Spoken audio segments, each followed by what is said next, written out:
ખેડૂતોની બાબતમાં મોઢું કોનું ગંધાય છે? જીતુભાઈ પોતે નક્કી કરવાનું છે કે કેવી રીતે. તમે પાક વીમા યોજના તો આખી બંધ કરી દીધી.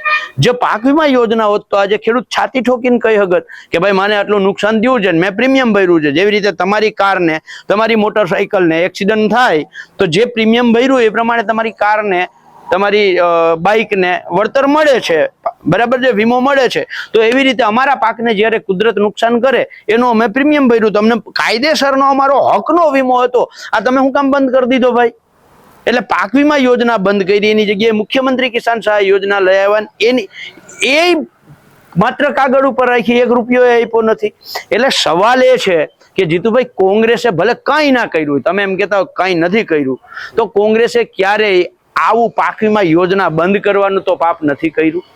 ખોટી જમીન માપણી કાંઈ ના કર્યું હોય કોંગ્રેસ, હાલો 1 મિનિટ માની લઈએ, તમારા જેવી ખોટી અને ભૂલ ભરેલી જમીન માપણી તો કોઈ દી નહોતી કરી.